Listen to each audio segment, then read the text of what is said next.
Welcome to presentation. My name is MD Asiful Haq. My student ID is 1610837 Department of Banking and Insurance, University of Rajshahi.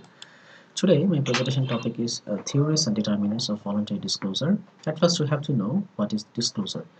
Disclosure is the process of making facts or information known to public. Then, what is voluntary disclosure? Voluntary disclosure is the provision of information by a company's management beyond requirements where the information is believed to be relevant to the decision making. Then, what is the necessity of voluntary disclosure? The point is to reduce information asymmetry, to mitigate the agency problem, to develop corporate image, to legitimate current activity, to build up expertise in advance of regulation.